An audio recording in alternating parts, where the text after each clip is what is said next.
housekeeping.com. Thank Walter and his brothers, and thank him with your business. Beautiful centerpieces. And don't forget about those candles. From ABC News, I'm Brian Clark. The Justice Department released thousands of pages related to Jeffrey Epstein on Friday, but sources tell ABC the information amounts to less than half of the total amount of Epstein information. Teresa Leger Fernandez, a Democratic representative from New Mexico, says the top of the DOJ website says we have redacted private individuals. Well, that's not what the law said. The law said you also need to be able to do searches. Not being able to do a search. Deputy Attorney General Todd Blanche, the number 2 at the Justice Department, says more information will be released and tells ABC. There's no effort to hold anything back because there's the name Donald J. Trump or anybody else's name, Bill Clinton's name, Reid Hoffman's name. There's no effort to hold back or not hold back because of that. Some of the information released includes numerous photos of former President Bill Clinton and a 1996 complaint about Epstein nearly a decade before any criminal investigation began. The U.S. military struck more than 70 targets in Syria, retaliations for last week's deadly ambush that killed American troops, says ABC's Selena Wang. President Trump announcing all terrorists who are evil enough to attack Americans are hereby warned. You will be hit harder than you have ever been hit before if you in any way attack or threaten the USA. The strikes are in response to what officials say is a lone ISIS gunman killing those 2 American soldiers, both from Iowa, and their civilian interpreter, marking the first American combat deaths in Syria since 2019. In Texas, Blue Origin's NS-37 mission lifted off, took 6 passengers on board, including Michaela Benthouse, the first person to use a wheelchair to cross the Kármán line, which is recognized as the boundary of space. You're listening to ABC News. My perfect day has sand, salt water, and friends. But my moderate to severe plaque psoriasis can take me out of the moment. Now I'm all in with clearer skin thanks to Skyrizi. Risankizumab Riza, a prescription-only 150-milligram injection for adults who are candidates for systemic or phototherapy. With Skyrizi, most people saw 90% clearer skin, and many were even 100% plaque-free at 4 months. Skyrizi is just 4 doses a year after 2 starter doses. Don't use if allergic to Skyrizi. Serious allergic reactions, increased infections, or lower ability to fight them may occur. Before treatment, get checked for infections and tuberculosis. Tell your doctor about any flu-like symptoms or vaccines. Thanks to Skyrizi, there's nothing on my skin, and that means everything. Ask your doctor about Skyrizi, the #1 dermatologist-prescribed biologic in psoriasis. Visit Skyrizi.com or call 1-866-SKYRIZI to learn more.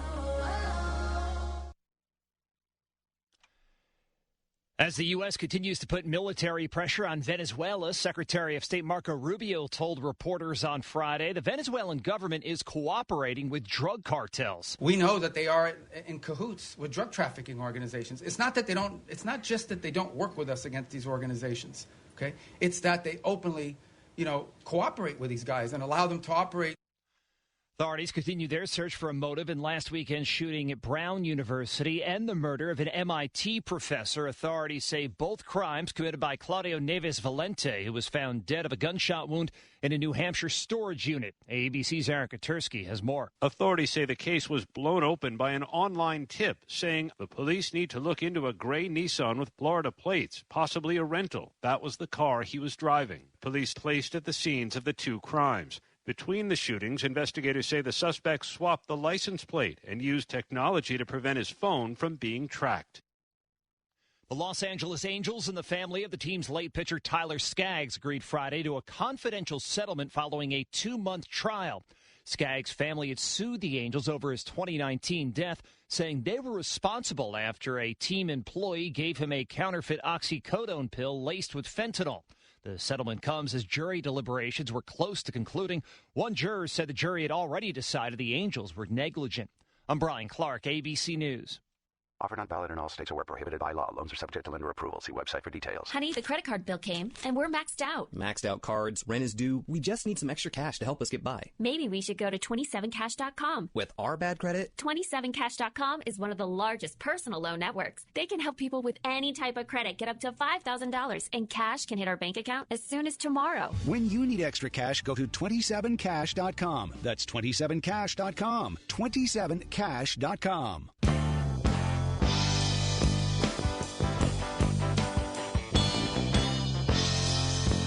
Welcome to Straight Talk and Retirement, your no-hype source for financial advice and making informed choices about your retirement planning. Get on the phone to talk today at 314-931-5877 or text your question to 84126. The opinions voiced in this show are for general information only and are not intended to provide specific advice or recommendations for any individual. To determine which investments may be appropriate for you, consult with your attorney, accountant, and financial advisor or tax advisor prior to investing. Securities offered through LPL Financial, member FINRA SIPC. Investment advice offered through Private Advisor Group, a registered investment advisor. Private Advisor Group and JBL Financial Services, Inc. are separate entities from LPL Financial. Now, here are your retirement coaches, Jeff and Aaron Lapidus. Hello, St. Louis, and welcome to Straight Talk on Retirement, your live and local St. Louis's favorite financial call-in show. I'm Aaron Lapidus, president of JBL Financial Services, financial planner and wealth manager, and I'm joined this week and every single week by my dad, Jeff Lapidus, wealth manager and retirement coach, and my husband, Robert Markham, our life insurance and fixed annuity sales specialist. Good morning. Good morning, babe. Good morning. We help our clients make smart choices about their money. The way we do that is by designing a game plan, a written step-by-step strategy, a real game plan with several goals in mind. First is to preserve, protect, and prudently grow the assets our clients have taken their entire lifetimes to accumulate. Second is to provide an income stream they can rely on so they can do all the things they want in retirement. And third is cost-effectively addressing their health care needs, like helping individuals enroll in Medicare and choosing the right plan to couple with their Medicare coverage. And then when they're done enjoying their assets during their lifetime, we show them how to pass them on to the people they love, whether it's their spouses or children, grandchildren, churches, or charities, whoever it might be, without Uncle Sam or the tax courts taking a big bite out of their money. And as their wealth managers, Rob, Aaron, and I watch their money every single day to make sure they're staying on track. And that's why they call us the retirement coaches. Gang, again, good morning. Good morning. I heard it's going to be 50 degrees in St. Louis today. Woo! Yeah, it's a real heat wave. A tropical heat wave. That's nice to know. We're having fun here in Florida. Certainly missing you guys, and obviously missing being in the station with you this morning. But just as a reminder, all of our clients are folks like you. They're our listeners. They're 55 and older. They would like to retire, or they're already retired. As Aaron mentioned, our goal is to create a game plan for them so they can have a fun, financially successful retirement. And there are lots of ways, if you like, that you can keep in touch with us during the week. That's right. Log on to our website, jblfinancial.com. You can click on the Contact Us button and request a coaching session, financial, Medicare, or both. Or you can also ask us a question. If it's during the show, we'll try to answer it live. If it's not, we'll try to get back to you by email or your preferred method of contact as quickly as possible. We also keep the newsletter that Rob's going to talk about in just a moment available for you there. You just click the sign up button. That's a pop-up that appears on almost every page of the website. Or you can go to the newsletter section and see the past 18 months archived. So talk to us a little bit about the December newsletter. Before we get into the newsletter, we already have our first comment. Why does Rob refer to Erin as babe? Well, in fact... That wasn't me. That was her dad. I always keep it professional here on the radio. Well, right. Nobody wants to hear what you call me on the radio. Exactly. This is a family outfit. That's right. So, but I'll allow it since, Dad's known me for so many years. So all of my living ones. We've got some great articles in the 2025 December newsletter. And just as a reminder, we keep the last 12 to 18 months archived. So if you ever want to go back and see what November, October, September, so on and so forth had to offer, it is free and available for your perusal. But in the December 2025 newsletter, we got some great articles. The first one being Banking and Payments Vary by Generation. A study of financial preferences by generation found interesting differences across generations. Younger people are more likely to use mobile apps and payment apps, but older people are also adopting various forms of electronic banking, and a couple of the infographics they have below are pretty interesting, and one of them I zoomed in on, use online banking, meaning computer. Almost 80% across all age demographics will use the banking option through their computer, but when you switch that to use mobile banking, so same infrastructure, but you're just using a phone, that drops by the older cohort by almost 20%.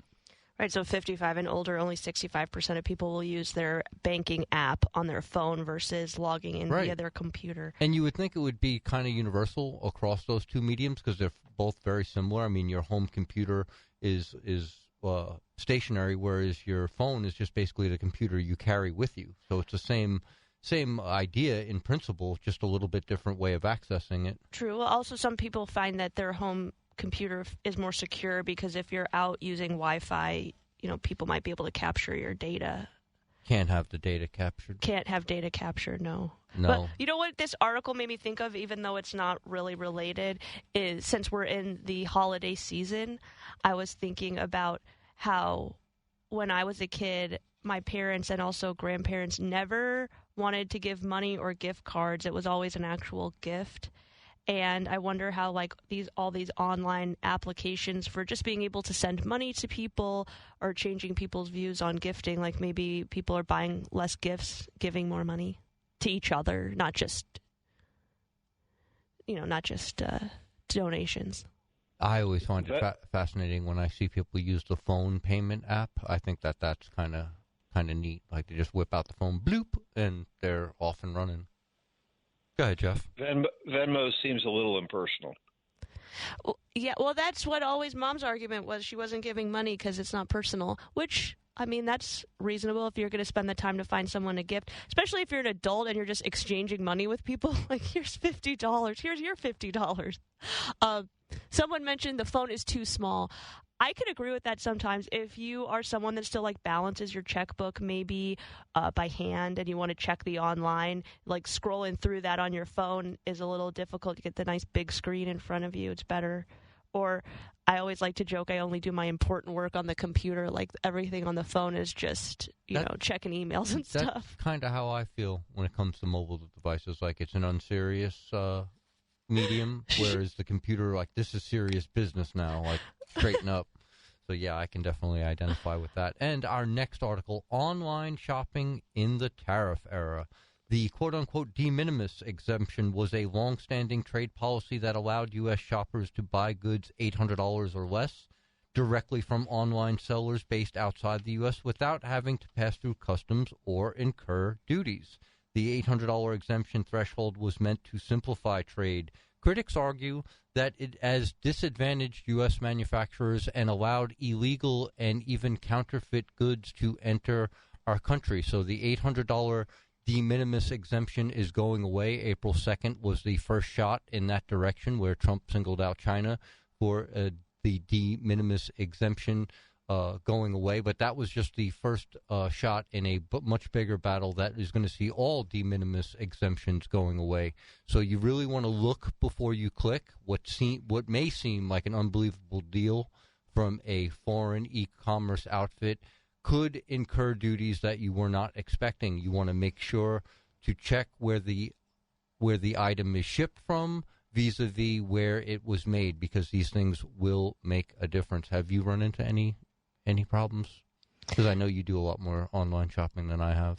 I do indeed, but I don't. I have not run into this yet. However, what I have seen is that if you're buying something from a country where maybe there is a new tariff imposed, that many of the websites will now add including tariffs. So what the actual expense is for what you're purchasing versus kind of like when you get to the end when you're buying airline tickets and the ticket's $25, but then like the taxes and picking your seat and the bag and all of these other things start adding up, and then all of a sudden your $25 ticket became $225. So I do like that there's a lot of retailers that are putting all the costs up front for you.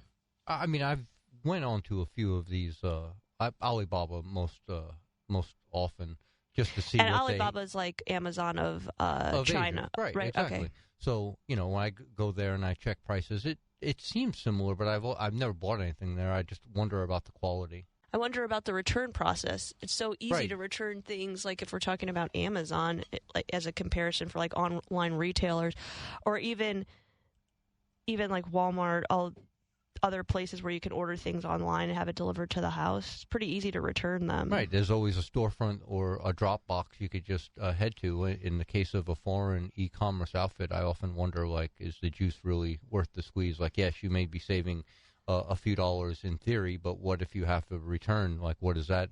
Is the aggravation of that process going to undo any potential savings that you might have had? Right. I agree with that.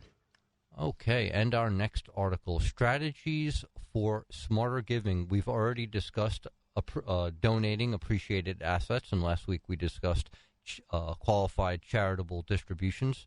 This week we're going to highlight donor-advised funds. A donor-advised fund is a charitable account that is offered by sponsors such as financial institutions, community foundations, religious organizations, donors who itemize deductions on their federal income tax return can write off donor-advised fund contributions in the year they are made, then gift funds later to charities they want to support.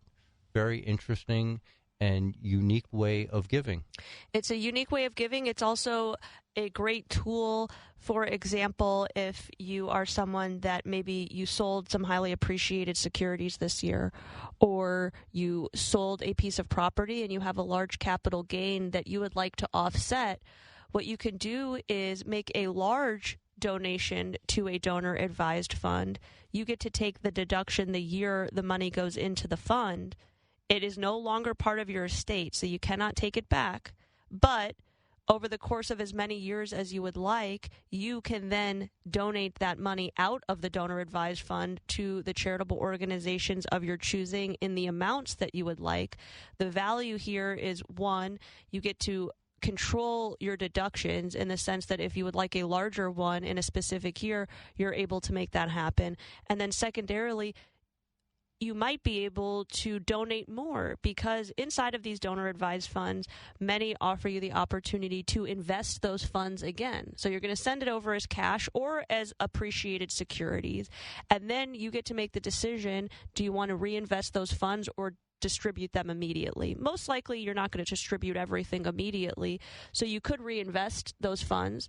If they grow, that's just more money for you to be able to donate because, remember, once you put the money into the donor-advised fund, it's no longer yours. You get to control where it goes. It can't come back to you, nor can it come back to your family. It has to go to charitable organizations at that point. But any growth, that also is able to be donated. I was just thinking, what if someone started a charity and then set up a I just can't help but think. I mean, I'm sure someone has done this before. Straight talk on ways to end up in jail. I know if we were to scour the internet, someone has done this. Of course. I mean, we don't even have to name the names of famous people that have gotten into tax trouble for creating organizations that aren't necessarily doing what they said they might be doing. So we don't advise on that. We've graduated quite a bit from returning the CVS items. Yeah, right. Now, right, you've stepped up from can I return my over-the-counter benefit to CVS, get cash for it, to how can I set up a donor-advised fund? Yeah, okay, dope. Exactly. And our last article, Holiday Tipping Etiquette. As the year comes to a close, you may be looking for ways to thank the people around you who made your life easier during the last year. Tipping during the holiday season is your way to show appreciation. And who might we be thinking of? Dog watchers, house sitters, hairdressers, nail techs, postman, dad. Someone yells from the cheap sheets. Yeah, but these are showing your appreciation for people who make your life easier.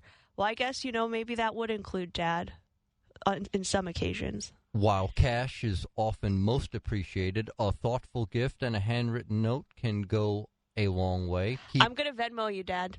Keep in mind, there may be instances where certain gifts are prohibited. For example, we have $1,000 minimum, honey. Sorry. $1,000 Venmo minimum.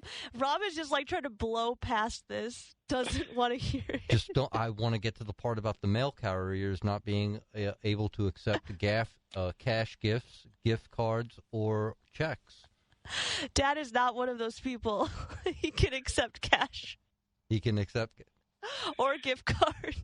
I remember. Honey, I would never insult you by not accepting your cash. Cash is king. Right, exactly.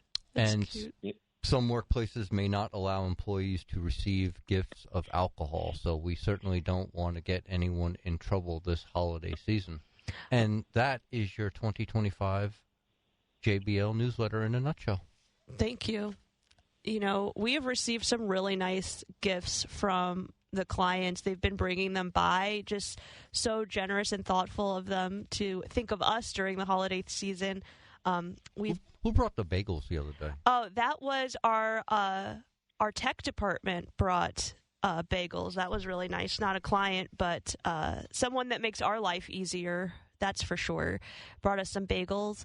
And then we've had a few other clients that have brought us full cakes. I don't know if anyone knows that Honey Baked Ham sells a carrot cake, a cheesecake, a chocolate, a layered chocolate cake. And they were, this is not an ad for Honey Baked Ham. They're not a sponsor or anything like that. But they were less than $30 for a pretty sizable cake. So if you're someone that, has somewhere to go this holiday season, wants to bring something along, one of the clients brought us 3. They look delicious. I really enjoyed the assortment of cookies. We had a big assortment of cookies that someone dropped by, and it came in this really nice box, opened real fancy. There was a variety of It was like a variety pack from Costco. That was great stuff, too. Yeah. I mean, I love the holiday season. Yeah, these were gourmet cookies. These were not off the shelf, Chips Ahoy. Not that there's anything wrong with Chips Ahoy. I enjoy dunking a good Chips Ahoy, chewy, of course. And then, our favorite, and this is a annual gift. One of our longtime clients brings us the biggest box of those Lindt truffle balls. There's 100 of them in there. It's that's one of my favorite things. It's incredible. It's great stuff. You're missing everything now, Dad, down there in Florida. Yeah, I noticed. I'm not getting any stale cake in the mail, so I could appreciate that. No, we thought that all of our lovely staff would enjoy cooking a little bit less this holiday, or just extending their holiday fun and having cake early. So. Exactly, and just as a reminder, we are live and local. As you can tell, nobody could have this much fun. So our phone lines are open. We'd love to hear from you. 314-931-5877 or 84126 from the text line. That's right. And while we're waiting for your texts and calls, why don't we touch on our first topic of the day? Or why not? Let's kick off our first topic of the day. Yeah, recently we had a coaching session with one of our clients, Sally, and she mentioned that she was turning 73 in April of next year. And her question was, when am I required to make a required minimum distribution in 2026? Regardless of when your birthday falls in 2026, you are required to take an RMD in that year. The IRS does permit you the option of delaying it until April 1st of 2027, but then you have to take 2, so you'll be doubling up if you push it into the following year. A couple of things I would also mention about this. The first year is not prorated, so the government does know that most people are not turning 73 on January 1st. So, unfortunately, you don't get a discount, meaning Sally doesn't get to take 4 months off of her RMD requirement because the way that it is calculated is that the IRS is going to take your December 31st account value of the year prior to you turning 73 and use the just below 4% requirement when you get to 73. That's the number for the year. So no discounts, but you do have the full year to take it. If you start taking it before you turn 73, that still counts as long as it's within the year that you're turning 73. And then the one other thing I wanted to mention, especially about people turning 73 next year, so this will be your first required minimum distribution. We have a few clients that have large age disparities between themselves and their spouses. So in both cases that I'm thinking of, husband is turning 70, either turned 73 this year or is turning 73 next year, and their wife is still under 65 years old. So they are still using the Affordable Care Act and subsidies, and we've been controlling their income over time in order for them to be able to hit those subsidies. But once the RMD starts... How do you control for that? Exactly. I mean, we could talk about, charitable distributions, things like that, but unless you're giving the money away, there's very few ways for us to offset the required minimum distribution. One of our couples, the husband is turning 73 next year, and his wife is turning 65 in 2027. So what we thought we would do is, because he's got to take his first required minimum distribution next year, and his wife is still eligible for the subsidy, we said, let's take as much as we need to of the 2026 requirement in 26 and then push the balance into 27. Granted, he's still going to have to take his 2027 distribution, but we don't have to worry about keeping under an income limitation for the Affordable Care Act. So many people ask that question, why push it into the next year if you have to take two? I have found at least one reason why it might make sense for you to push it into the next year, or part of it into the next year. That was a very effective tax strategy. And there is a lot of discussions and, frankly, in my opinion, fear-mongering that goes on about, oh, my God, required minimum distributions. Again, as Aaron mentioned, in the first year that you're taking it, it runs at approximately 4%. But all the taxable distributions that you may be taking, whether it's for income purposes, which I would say 80% of our clients are taking IRA distributions, the taxable ones, already, can be used fully to offset what the required minimum distribution is during that year. So intuitively, if you're attempting to stick to, as we try to have our clients stick to, the 4% rule, which is basically not taking out more than 4% per year, that mirrors the RMD percentage. And, Dad, what's really this is a great topic because just yesterday afternoon, I was having a phone conversation with one of our clients who is turning 73 in a couple of years, so not quite there yet. And they have about $785,000 of IRA assets. They have over $1 million of assets in total. Was this the gentleman who was talking about the Roth conversion? Yes, it was. So we were at home and I was on speakerphone. Rob was listening to the call, and he said to me, Aaron, some people have talking about they're going to be doing Roth conversions because of the big beautiful bill with that extra $12,000 deduction for families that qualify. So they got a little extra room. And he was saying that people were making the argument, you're going to get to 73 years old and you're going to have to start taking these required minimum distributions. It's going to really increase your taxes. Why not pay the taxes now? So what we were discussing was we did the math. I said, okay, let's take a look at what you're taking right now. You're taking about $20,000 a year. When we get to 73, you're going to have to take about $31,000 a year based on your account values now. So you're going to have to take a distribution of about $11,000, $12,000 more than what you're currently taking. So he was already taking 2/3 of his required distribution just in, we'll call it cost of living maintenance. And so I said, well, let's just do the math real quick. How much would I have to convert how much of your IRA accounts would I have to convert before you get to 73 to reduce the required minimum distribution for at least the first year by the $12,000. It's over $300,000 that you have to convert in order to get rid of a $12,000 distribution. So, Dad, you're always kind of doing the math in the reverse, and I had the opportunity to do it in this direction for someone, which is how much do I have to convert to get rid of just this $12,000 distribution you're going to have to take? Well, he's turning 73 in 3 years, so we have 2 years to do this. That's at least $150,000 of a conversion each year. As you might say, Dad, oh my God. No, even if we said that $11,000 additional distribution taxed at 30%, it's $3,000 now versus the tax bill of trying to convert 300,000. Right. Like, or what are we doing? What pain are we trying to avoid? Right. Oh, Dad thought you were going to jump in there, but no. I mean, what happens is, again, life is just a very simple algebra problem. You need to apply, what are you going to pay? And we also didn't take into account the fact that they're not doing a true conversion of all of the IRA unless they were to pay for the taxes outside of the IRA. And that's an additional expense. So I think that there's a lot of scary discussions out there about required minimum distributions, but in fact, for most people, we're just mirroring what they're doing.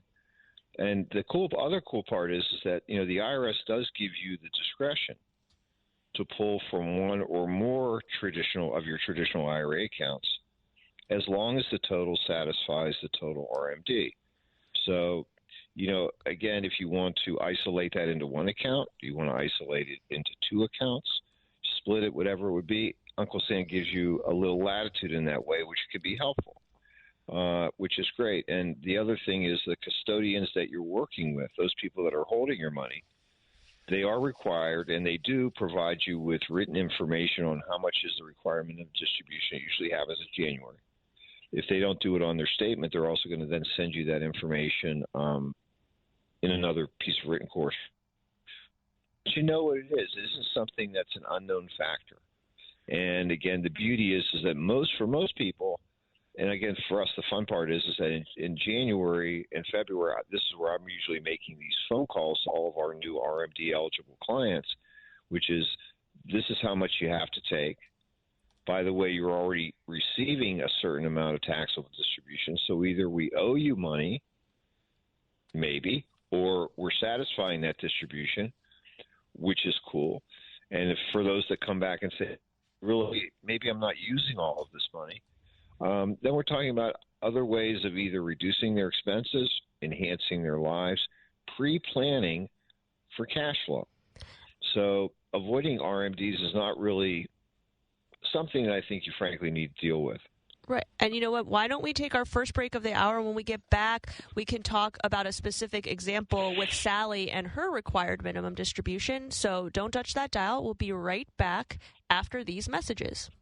This is the Big 550 KTRS St. Louis, Alton, Valley Park, St. Charles, and the world. Streaming live at KTRS.com. This is Erin Lapidus, the retirement coach.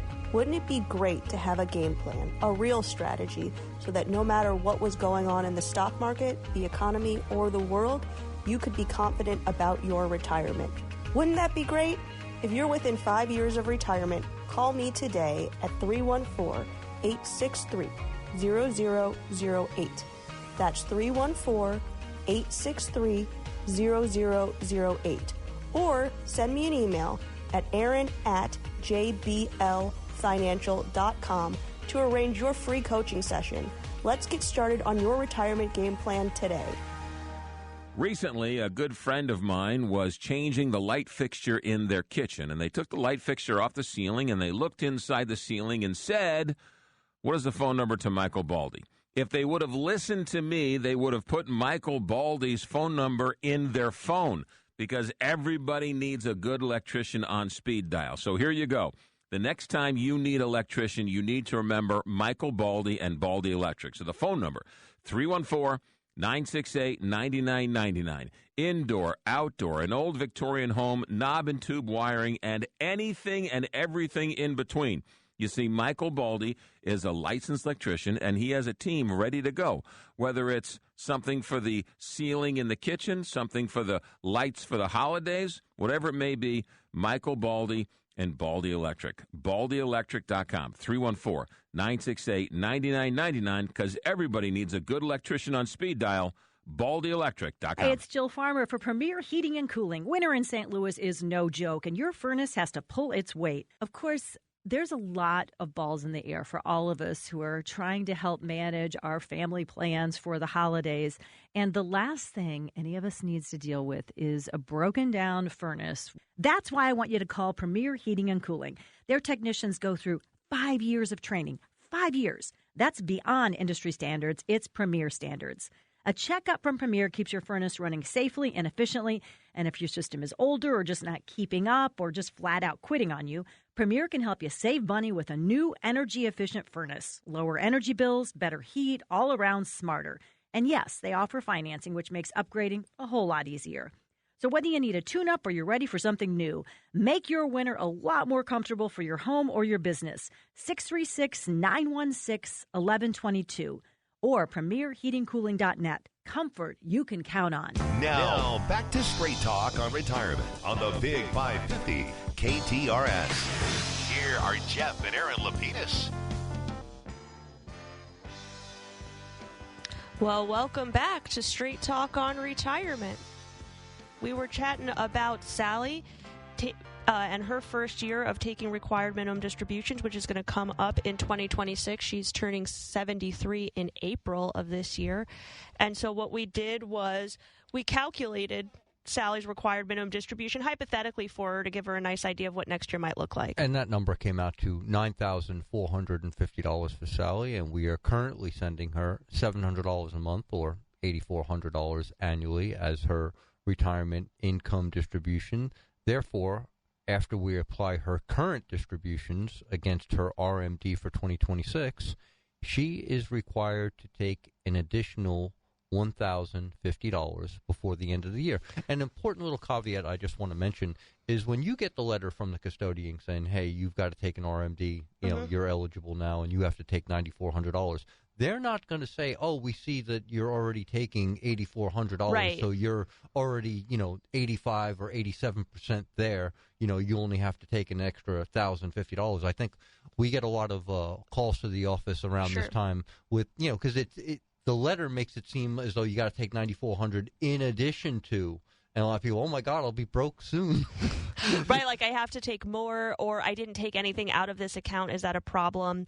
And we kind of discussed both of those things. Great point, which is one, as long as they are traditional IRAs or simple IRAs, you can take from one or all of them in any proportion that you'd like, as long as you meet the dollar amount that is required from all of them. But each company is going to send each custodian, so if you were working with more than one institution, is going to send you a letter for their specific accounts.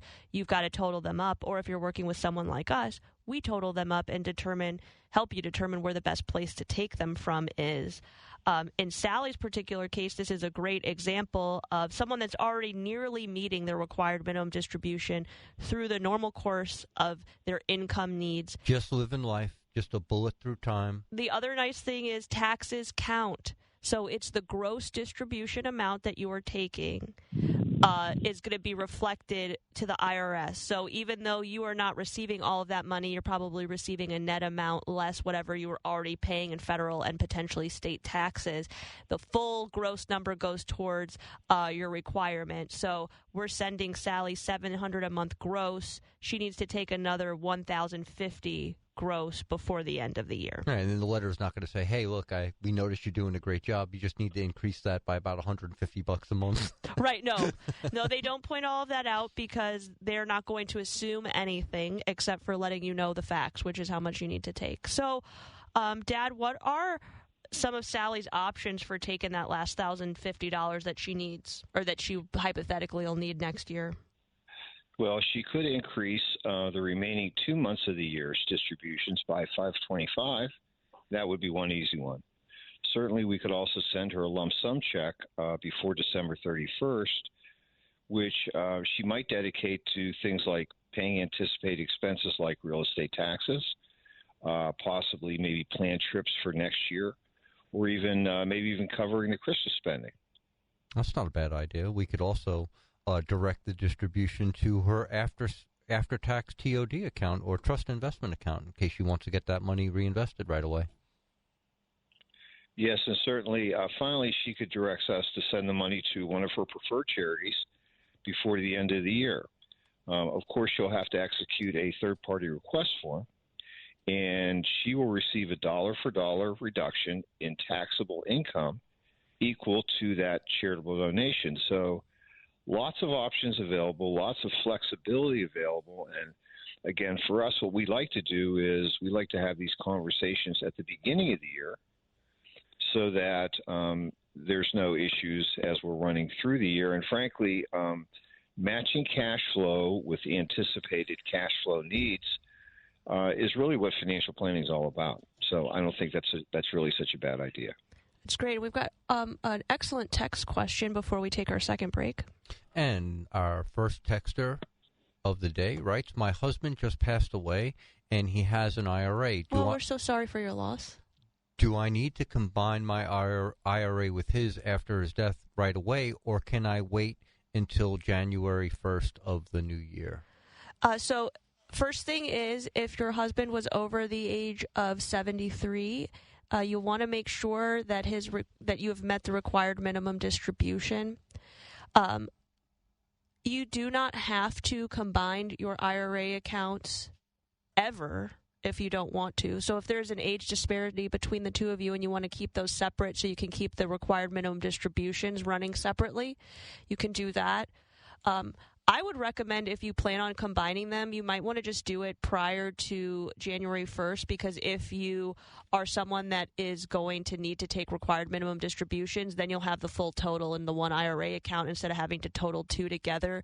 But there's no requirement that you have to do that. If you're a spouse, that you have to combine those assets the year that he passes. You can wait until after the first of the year if you would like to do that. And if it makes financial sense for you to do that, you might want to consult with someone about, does it make sense to combine them or keep them separate? Good answer. Awesome. Well then, do we have any more text questions? And we have one more, and our texter writes, love the discussion on RMDs. I have an RMD approaching at the end of this year, but I don't know what I should sell because everything I own keeps going up. When is the absolute latest the money has to leave the account? It's a great question. Well, technically you have until the 31st, but I don't know that you want to wait, right? You don't want to wait until 12 o'clock on the 30th to do this. Right. So the IRS gives you until December 31st to make the distribution. However, your financial institution may have other requirements in terms of when you make a request, what the turnaround time is, what their processing times are. Dad, you mentioned that we talk with everyone at the beginning of the year. That is absolutely true. But then secondarily, we are attempting to make sure everyone's required minimum distributions are taken care of by November 1st. And the reason for that is it gives our office the opportunity to double check, make sure that everyone is taking exactly what they need to take, but also because we have so many clients that are very generous and making donations, we want to make sure that those donation checks actually get out to the charities or churches that our clients are requesting money go to. And with the mail being delayed in some cases, especially around the holidays, we want to make sure everything is all wrapped up for you. So time is ticking. The nice thing is you have 2.5 business days next week. Monday, Tuesday, Wednesday is a half banking holiday for a lot of banks. They'll shut down around noon, and then in the following week, I believe you have Monday, Tuesday, and I believe all of Wednesday, even though that's New Year's Eve. Yeah, you want to get crack-a-lacking on that ASAP. Yeah. You don't want to let any more grass grow under your feet, notwithstanding the gains that you've been able to accrue. And also, not to speak for you, Dad, but I'm sure you're thinking it's only going to be uninvested for potentially a couple of days. You can literally send that money to your after-tax account. And get it right invested and what you already not own. Miss a beat. Exactly. Yeah, and again, the nice thing is since you're going from an after-tax account or a pre-tax account and then going to an after-tax account, you wouldn't be subject to the wash sale rules. So, right. So I was going to say, certainly don't hesitate. Yeah, unfortunately, as you mentioned, your plan sponsors generally want to have all these distributions already out at this point. So you're really pushing the cart up the hill at this moment. So I would say get rolling on that, and at the same time, this gives you an opportunity, I think, to plan for next year. That's right. Maybe do a little rebalancing. And also, if you are already thinking about it, maybe you say you get both of them done at the same time. I'm take my 2025 RMD now and get prepared to take your 2026 RMD in just a couple of weeks if you want to do it right away.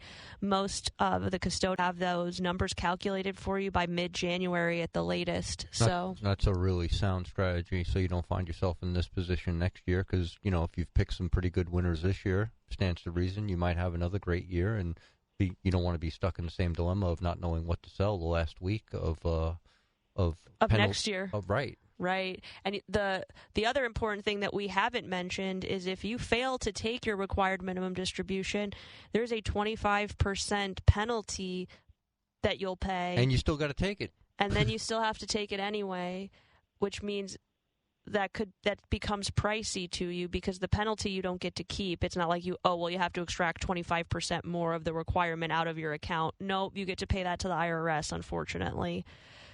Might still come out of the IRA, but got to pay it. You're right, babe. And we do want to remind everybody that our phone lines are open. We'd love to hear from you. 314-931-5877 or 84126 from the text line. And again, while we're waiting for your calls and texts, I would just add one other comment. The need to take required minimum distributions is actually on you, the participant. Right. It isn't on the financial advisor. We tend to try to take responsibility for the timing of these things, but it isn't unusual that folks may have many different IRAs, and specifically, let's say, CDs that they may have purchased from banks, okay? And making sure that you've taken enough from all of them is extremely important. So get organized. It's important as you're getting organized to do your income taxes. It's all next for the end of this year. It's also important to make sure that you're really getting ready to do your RMD planning at the same time. It's a great point. So just so that you know. Well, good. Again, do you want to go? Are we going to break number 2, or would you prefer to? We're going to head right into break number 2, and when we get back, we've got another text question on deck, so don't touch that dial. We'll be back right after these messages. The views and opinions expressed in the preceding paid program are those of the host, callers, and guests, and do not necessarily reflect the views or positions of this station, its management, or owners. This is the Big 550 KTRS St. Louis, Alton, Valley Park, St. Charles, and the world. Streaming live at KTRS.com. Recently, a good friend of mine was changing the light fixture in their kitchen, and they took the light fixture off the ceiling, and they looked inside the ceiling and said, "What is the phone number to Michael Baldy?" If they would have listened to me, they would have put Michael Baldy's phone number in their phone, because everybody needs a good electrician on speed dial. So here you go. The next time you need an electrician, you need to remember Michael Baldy and Baldy Electric. So the phone number, 314-968-9999. Indoor, outdoor, an old Victorian home, knob and tube wiring, and anything and everything in between. You see, Michael Baldy is a licensed electrician, and he has a team ready to go. Whether it's something for the ceiling in the kitchen, something for the lights for the holidays, whatever it may be, Michael Baldy and Baldy Electric. BaldyElectric.com, 314-968-9999, because everybody needs a good electrician on speed dial. BaldyElectric.com. This is Jeff Lapidus, the retirement coach. Wouldn't it be great to have a game plan, a real strategy, so that no matter what was going on in the stock market, the economy, or the world, that you could be confident about your retirement? Wouldn't that be great? If you're within 5 years of retirement, call me today at 314-863-0008. That's 314-863-0008. Or send me an email, jeff@jblfinancial.com, to arrange your free coaching session. Let's get started on your retirement game plan today. I'm Jill Farmer for TB Exteriors, your choice for professional roofing, gutter, siding, and windows in the St. Louis metro area. They'll help you with your roofing insurance claims for residential or commercial roofs. They're CertainTeed Select Shingle Masters and offer the highest level warranties. Right now, mention KTRS and get $500 off a full roof replacement. Call TB Exteriors at 636-362-9503 or visit tbexteriorsmo.com to schedule a free estimate. Let's talk about smart choices for your money. It's Straight Talk and Retirement on the Big 550 KTRS. Here are your retirement coaches, Jeff and Aaron Lapidus. Well, welcome back to the show. It's 9:49 here on the Big 550 KTRS Talk Radio St. Louis. I'm Jeff Lapidus, the retirement coach. I'm Aaron Lapidus, the retirement coach. And I'm Robert Markham, your life insurance and fixed annuity sales specialist. And you know what? We've got text. We've got calls. People are ready to go the end of hour number 2. So why don't we get to Robert? Good morning. Good morning, Bob. Oh, good morning. Quick question. I'm pretty lax on looking at my retirement and portfolio accounts. I tend to just kind of let it ride.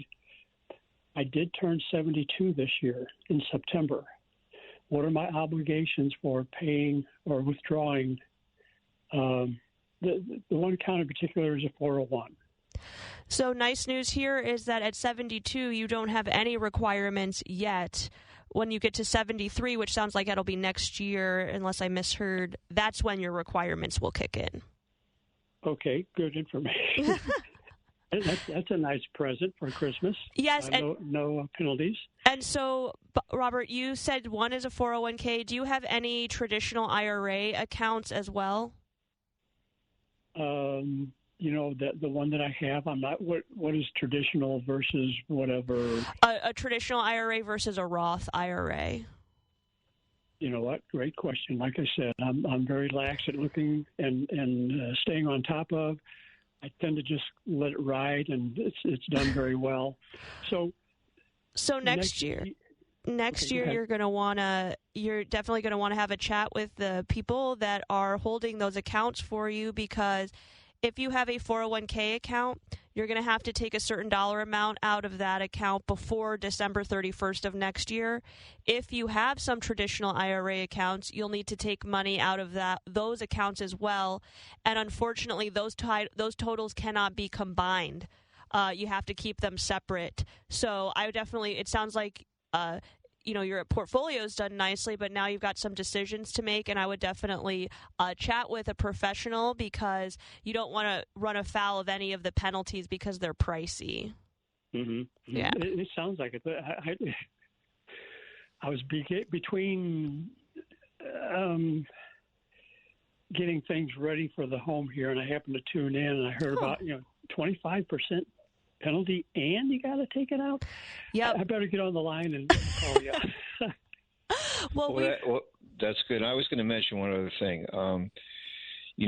By leaving your money in your 401k now that you're required to make distributions for next year is really not a great idea.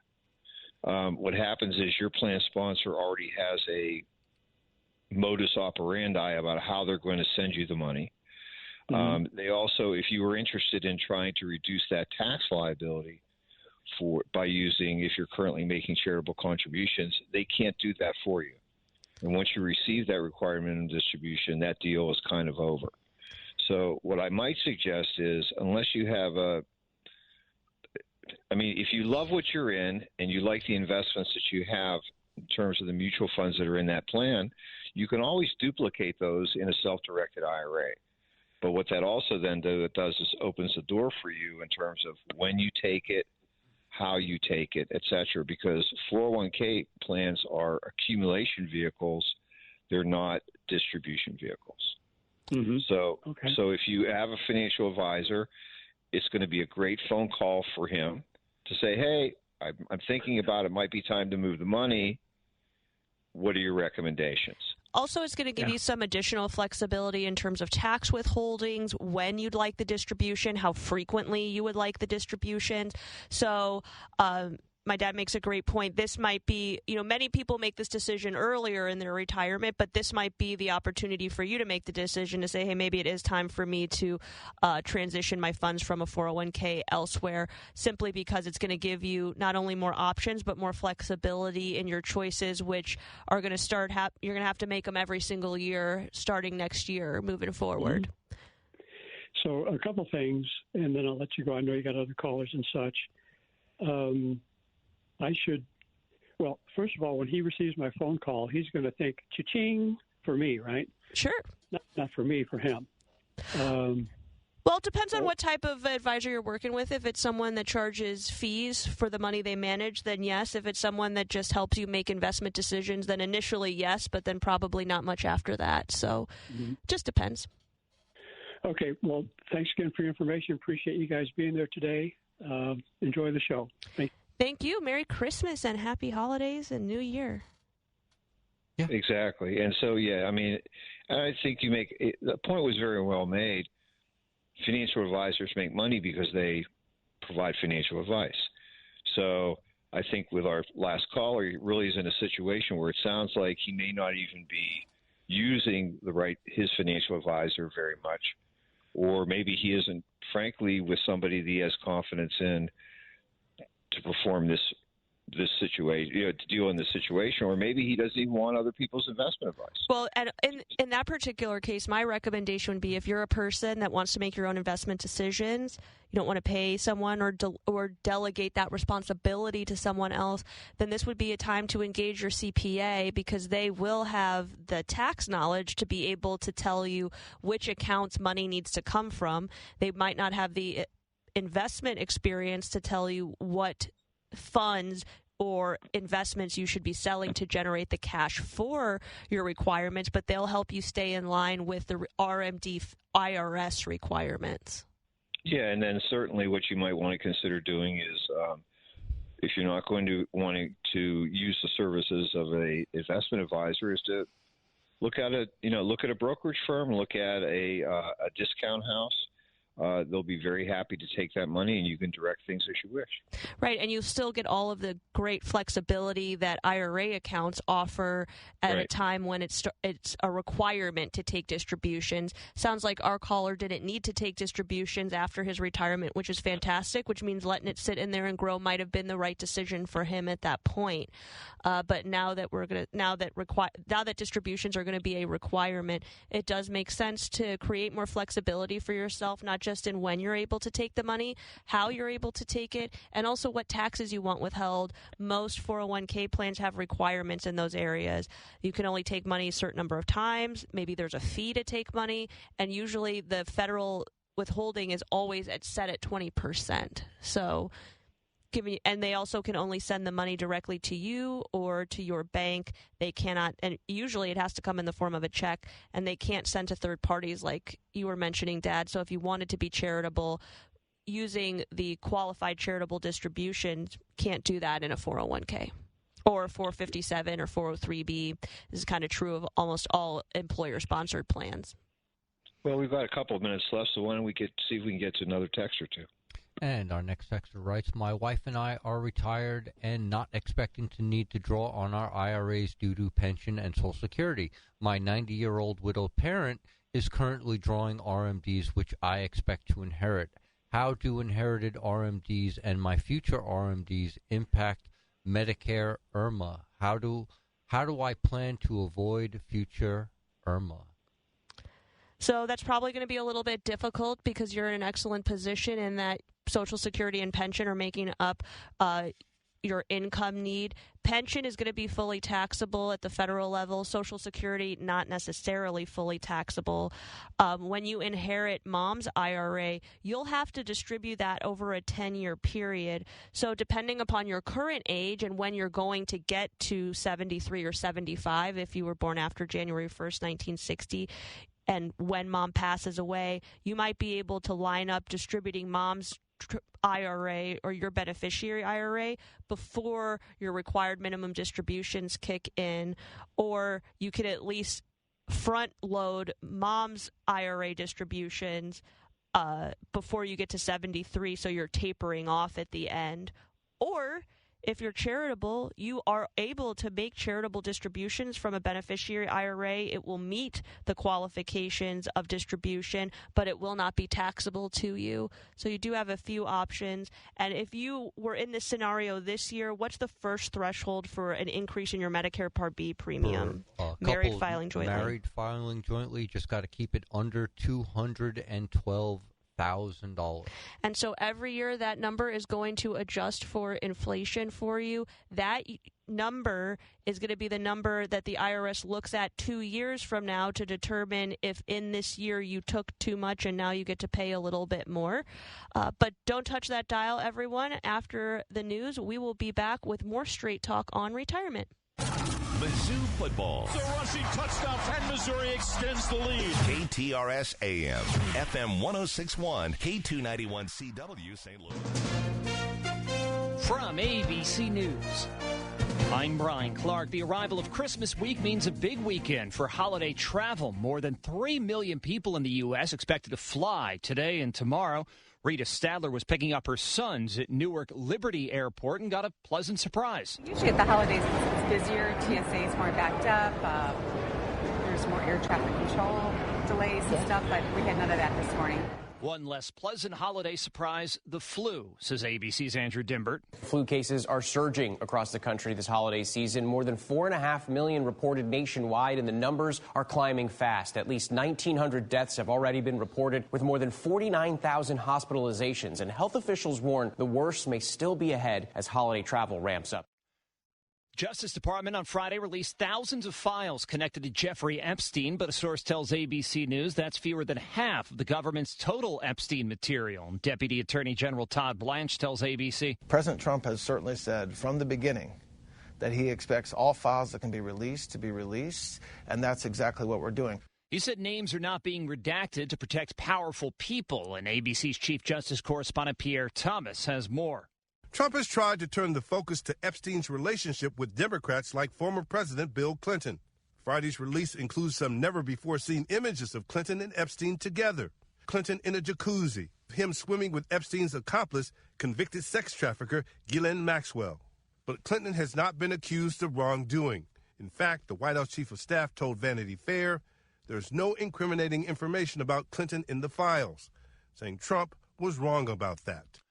6 passengers on board a Blue Origin rocket flew to space this morning. One of them was Mihi Benthouse, who made history as the first person who uses a wheelchair to reach space. You're listening to ABC News.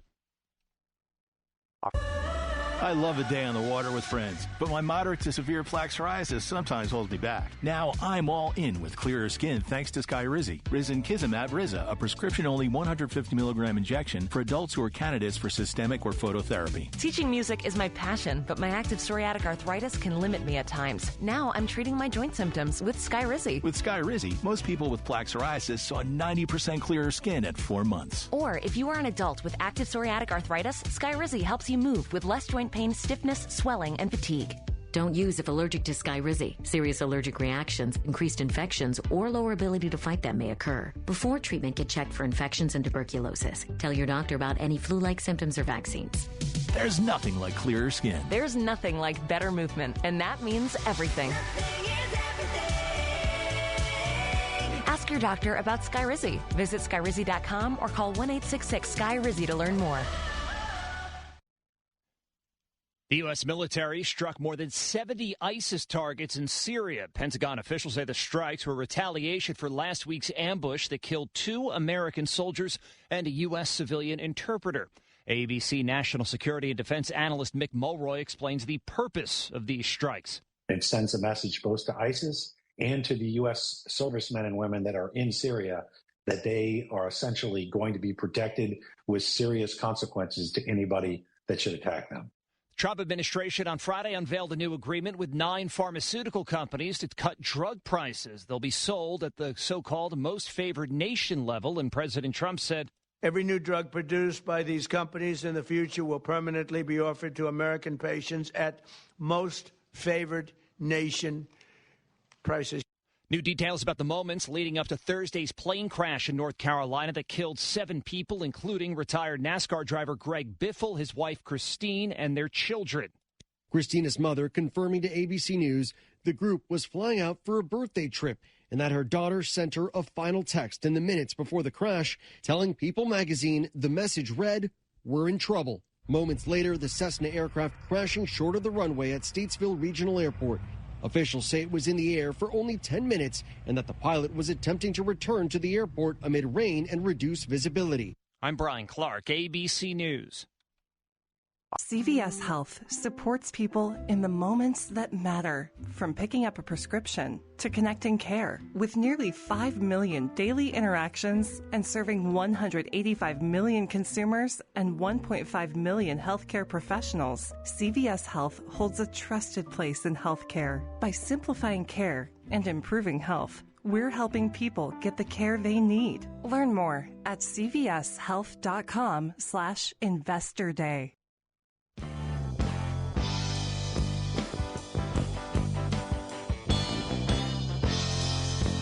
Welcome to Straight Talk and Retirement. Your no-hype source for financial advice and making informed choices about your retirement planning. Get on the phone to talk today at 314-931-5877 or text your question to 84126. The opinions voiced in this show are for general information only and are not intended to provide specific advice or recommendations for any individual. To determine which investments may be appropriate for you, consult with your attorney, accountant, and financial advisor or tax advisor prior to investing. Securities offered through LPL Financial, member FINRA SIPC. Investment advice offered through Private Advisor Group, a registered investment advisor. Private Advisor Group and JBL Financial Services, Inc. are separate entities from LPL Financial. Now, here are your retirement coaches, Jeff and Aaron Lapidus. Well, welcome back, everyone, to hour number 2 of Straight Talk on Retirement. Last week, we missed our smart choices about your healthcare segment because we were deep into conversations about, I believe, Roth conversions. We were so inundated with texts and calls last week. I think we got to maybe one topic. That's right. Well, and Medicare was not one of them. No, it wasn't for the first time in a while. But just because annual enrollment is over does not mean that Medicare is over. Fun doesn't stop, people. No, it does not. So tell us a little bit about Jim. The conversation you had, I guess, this past week. Was on the phone with Jim, and we were discussing his health insurance options. He told me he pays $400 a month for his coverage through his employer, dental, vision, accidental death, all included in his plan at work. So for $400, he was getting quite a bit. Not bad for employer's coverage, not bad at all. He said what prompted him to call was, even though he'd already gotten approved for a knee replacement next year, his insurance told him his new deductible would be $2,500. So essentially he was looking for better coverage for his knee replacement. But not only were we able to help him out on the cost for his knee replacement, we were able to reduce his overall costs by nearly half. Okay. On his current plan, he pays $400 a month or $4,800 for the year, and that includes health, prescription drugs, dental. He has a $2,500 deductible, and his max out-of-pocket is $6,000. So we know for next year, Medicare Part B is going to be $202 a month, or about $2,500 a year. And if he decided that he was going to take a Medicare Advantage plan, he'd have no additional premium on top of that. And most of those Medicare Advantage plans offer options that have no deductibles. So you get first dollar coverage with maximum out of pockets ranging from $2,700 to $3,900 next year. Which is really reasonable, considering that his max out of pocket is $6,000. So right away there's a third savings. Well, that's only in the worst case scenario. So he's currently paying $4,800 a month in premium, but we can reduce that premium to $2,500 a month. So that's $2,300 in savings right off the bat.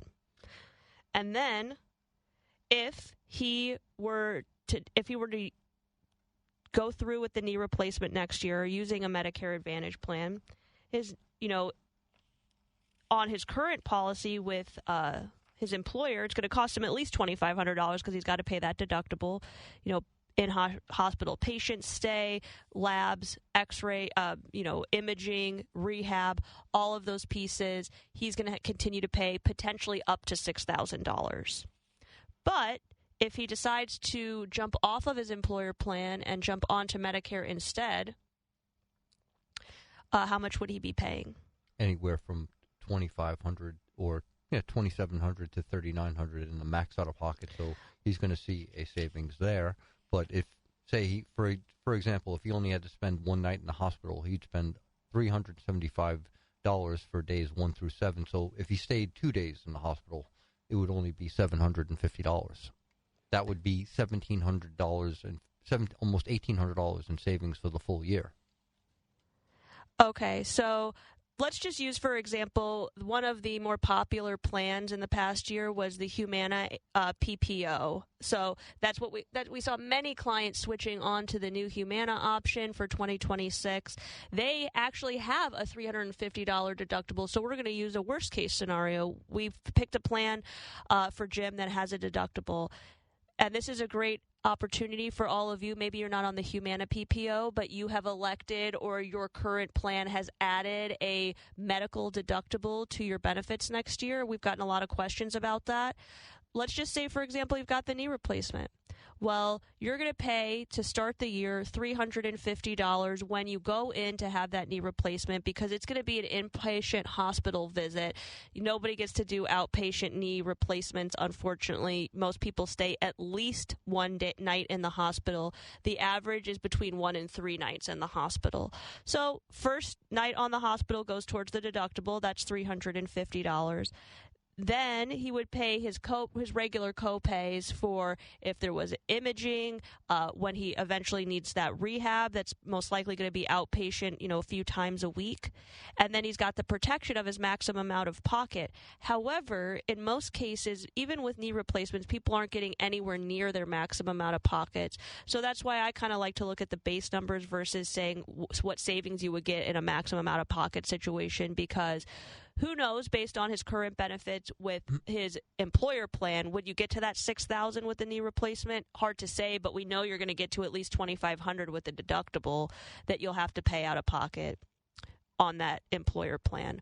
With the Medicare Advantage plan, we reduce your monthly premium by half, and then we say, for most people, we can cut the deductible out. For Jim, we've got a $350 deductible to meet, plus a lower maximum out of pocket in the worst case scenario. Let's say his knee replacement doesn't go perfectly and he's got to have extra rehab or maybe a revision even. He would have to spend 6 nights in the hospital on a knee replacement just to break even on the just to hit the $2,500 deductible. Max out of okay, that makes sense too. And that's how I like to work the equation when we talk about max out of pocket. Like, paint me a story of how I would realistically hit my max out of pocket, and that's normally going to come through a extended hospital stay. Right, extended hospital stay or care that has longevity to it is what I would say, which is if you're undergoing continuous treatment, if you have an issue that requires extensive care after. So for many people, heart surgeries usually require cardiac rehab, additional follow-ups after more scans. If you're going to consume a lot of care, that's usually when you're going to get closer to your maximum amount of pocket. But for most people, you don't consume a lot of care every single year. So even if, as you are getting older, you're not as healthy as you felt you once were, that doesn't necessarily mean you're going to be consuming more care. Just means, unfortunately, and I feel this way too, it's harder to get out of bed when it's cold, or, the colds last longer than it used to. But that doesn't necessarily mean you're going to consume more care that has a dollar cost associated with it. So that's what I like to keep in mind when I'm thinking about when we're working with clients and they're talking about aging and needing more care as they get older. I always like to circle back to the inpatient hospital stay and the imaging, because I like to draw a contrast between, the MRI usually is between $100 and $200. How how many MRIs would you need in a given year to hit your max out of pocket? And in many cases, we're talking about 12, 15, or even 20. And that assumes that you could even get on the schedule for that many MRIs. It's not like you just show up at the doctor's office like, hey, I'm here for my MRI. You have to schedule those things in advance, and usually takes a couple weeks to get in. So, right, and also that's something, I like how you put it, that's unrealistic. Most likely you're not getting 12 MRIs right. in when a you're year. Done with your MRI appointment, on the way out the door, you're like, let me schedule my next one while I'm here. Like, no, that's not how it goes down. Right. What's more realistic is something happens unexpectedly and you end up in the hospital, or you're diagnosed with something that was obviously unexpected. What kind of care would I need to consume in a given year to hit my maximum out of pocket? I just had this conversation with my dad, being he had to spend a couple days in the hospital over Thanksgiving. He had pneumonia. Yeah. He came out fine, but we were just trying to figure out what his max out of pocket was, and it's like, well, you spent a couple days in there.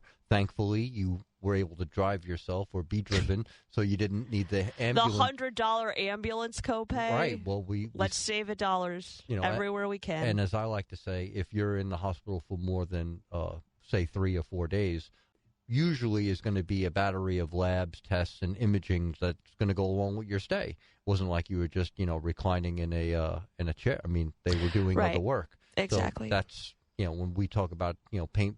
Tell me a story of how I hit my max out of pocket. It usually involves a hospital stay. What did you call it? A prolonged medical event? Yes, medical event with some longevity to it. Longevity. Right. So, I mean, I think this is a great example of you don't necessarily need to be scheduling a knee replacement to consider that your employer coverage may be slightly more expensive than taking a look at what Medicare has to offer. That is something that we offer in our office. Both Rob and Frank can do that comparison for you. In some cases, it doesn't make sense to leave your employer's plan. The coverage can be less expensive for you because your employer is helping subsidize that. It's also coming out of your paycheck pre-tax, meaning you're not paying taxes on the premium. So in some cases, it makes sense to pop off that your employer's plan, but in other cases, you might want to stick where you are. It is not a requirement that you leave. It's always a smart idea just to take a look. Certainly, there's no cost to you, and then you'll know that you're in the best spot and that you'll ride that out till you get to retirement, or you know that if your employer's plan changes in any way or becomes more expensive, then maybe that's the opportunity to say it's not as good as it used to be. And with the cost of insurance rising pretty much on an annual basis, employers do have to make decisions as to what benefits they're going to maintain or what the prices are going to be. Medicare seems to stay a little bit more consistent. I know there was a bump in that Medicare Part B premium, but that does happen every year. So there's no cost to look, and in Jim's case, we were able to crunch the numbers and see that it was cheaper for him to be onboarded onto Medicare. So, in certain cases it may not be that way, but in Jim's case it certainly was, and it's never a bad idea to sit down with an advisor. See what your options are. Exactly, because if you don't know, how can you make an informed decision? Exactly. That great point. So if anyone has any questions about Medicare, can give us a call, 314-931-5877, or send us a text, 84126 on the text line. We have quite a few texts that we hadn't gotten to before our last break and before our Medicare segment, and a few more have popped in along the way. And our next texter writes, my wife and I both have IRA accounts. She is 3 years older. Do I have to start taking RMDs when she is 73? My goodness, she robbed the cradle. Well, the answer is no. Right. The answer is no. You're right. Because what happens is she is required to make distributions from her account because she's reached 73, but you aren't required to make distributions in your account until you catch up to age 70. Right. Just being the beneficiary on the account doesn't obligate you to share in the RMD fund. Right. IRAs are individual retirement accounts. That means there is a single individual owner. Spouses are generally primary beneficiaries, but that doesn't mean that you own the account jointly in the eyes of the IRS. That is why husband and wife have to keep IRA accounts separate. Even in marriage, they can't be combined because they're tied to your Social Security number and your age. So in our texter's case, his wife is going to want to start taking her required minimum distributions when she gets to 73. What we like to do with our clients is make sure the right account is making distributions. So, for example, if we had set up monthly income on the husband's account as soon as they retired, and now we see that the wife's a few years older, she's going to start required minimum distributions. Maybe we are switching where the money is coming from because we must take it from the older spouse's account. We don't have to take it from the younger spouse's account yet. So let's be efficient and only pay taxes on money that we're consuming. Why have to double dip and say, we've been taking monthly distributions from one account, keep that going, and then have to take 4% from the other spouse's account. So let's try to balance those out. And then, we even take it a step further when both spouses are RMD eligible. How do we try to balance the income need out between both accounts? So again, we're being as efficient as possible. And our next texter writes, I've got a great comment here. Good morning, Jeff, Aaron, and Rob. I wanted to thank you for your show. I have been listening since Jeff was alone, and you have answered every question that I have ever sent in. My wife doesn't make any plans for me on Saturday morning, so I can listen live, and I don't become grumpy. Happy holidays. So, isn't that nice to know that we are the reason for good cheer and spirit every Saturday morning? I love it. Thank you for listening. We appreciate that. And we thank all of our listeners for tuning in every single week. It's fun to do the show, and your comments and thoughts are very much appreciated. Thank you. And our next texter writes, are inherited IRAs required to be taken in somewhat equal payments over 10 years, or can the entire amount be taken in year 10? The answer is no. What happens is that the account is required to be emptied by the end of year 10, but you're required to take the required minimum distribution as a minimum each year. You can take more than that if you prefer. Well, that's only if the person you inherited the money from was RMD eligible. So if you inherit an IRA account from someone that is already taking required minimum distributions, you must take at minimum the required minimum distribution, at maximum as much as you want. If there was no requirement, then you could wait till the 10th year to liquidate everything if you wanted to. Okay. All right, so let's get to our next text question. In a few years, I'll be turning 73, at which time I'll have to do my RMDs. My question is, will my advisor be calling me to let me know that, or is this something I have to bookmark on my calendar? Well, I certainly hope your advisor will be keeping you abreast of these things. Well, we don't have the answer to that, unfortunately. That's a question you definitely want to ask your advisor. How do you plan to help incorporate our required minimum distribution into our game plan? Do you let me know? Do I give you a call?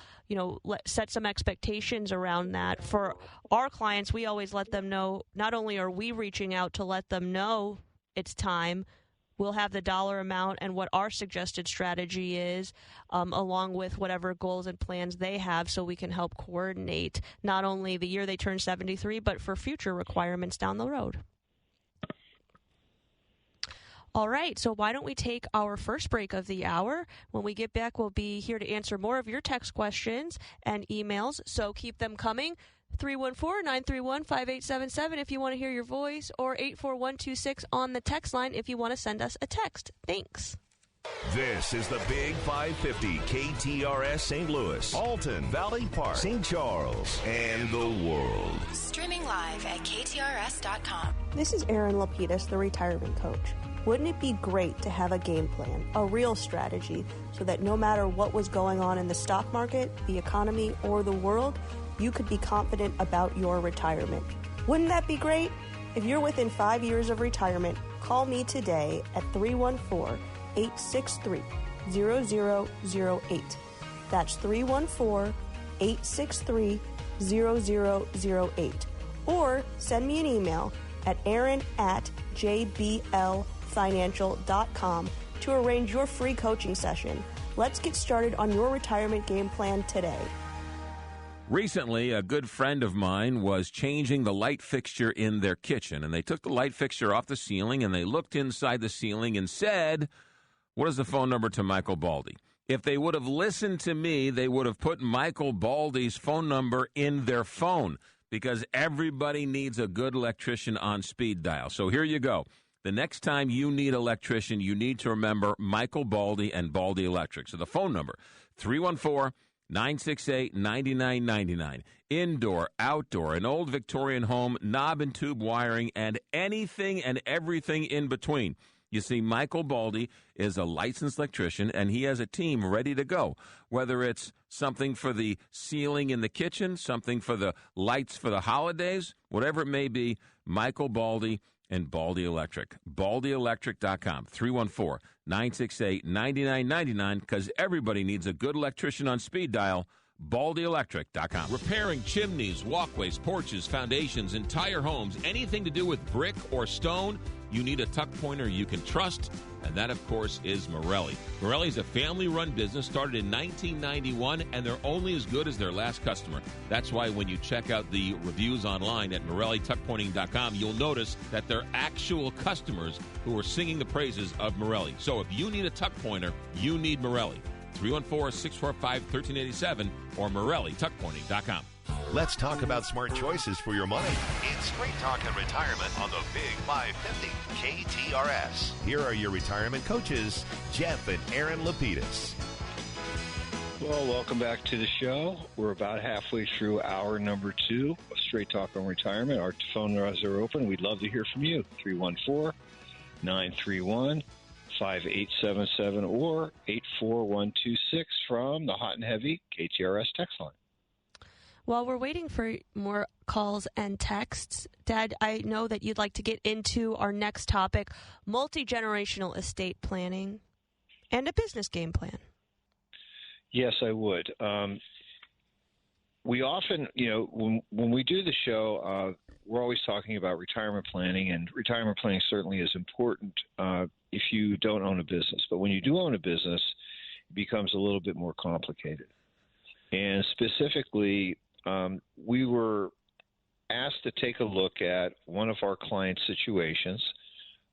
He's a business owner with his wife, has 3 children. 2 of them are involved in the business. One of them is not. And so what we did was they said, would you do us a favor and test our current game plan? And we were certainly happy to do that. He also had created, just as an FYI, a $1.5 million life insurance policy on Dad's life, which was now in effect where Mom was the beneficiary. So is this an ideal situation? Well, in some cases you could say certainly it is. He has a business. He passes away. His wife, who's currently involved in the company, will continue to make the company move. She could obviously sell the business either to her children or gift it to them, or alternatively, and she would obviously have approximately $1.5 million of proceeds. But was it really an optimal transfer strategy? And I would tell you that our recommendation was, and our thoughts are whether it really wasn't. The person that owns the company should also not be the beneficiary of the life insurance. So let's talk a little bit about the game plan that we developed. Number one is that we recommended that they change the beneficiary from Mom to the 3 boys in equal shares, because they had decided already from our discussions that their son, who currently was not involved in the business, his inherited portion should be approximately a third, or about $500,000. We also then suggested that their attorney draft a new buy-sell document, actually 2 of them, one for today, one for between Mom and the boys, where the boys would receive the $1 million of proceeds. They could then go back and purchase the stock from Mom on an income tax-free basis. And, of course, Mom would have a step-up in fair market value on the company stock, so there would be no tax in that situation. But also at that point then have a secondary agreement in force so that there could be a cross-purchase arrangement between the boys who are there going to want to continue the business. So that if something happened to one of them, there could be clear succession planning to the surviving brother, and that deceased brother's spouse would then be purchased. Their share of the company would then be purchased. So, not such a little bit restructuring in that particular case, but at the same time, we also realize that the boys are younger; they're in their 30s. They also have families.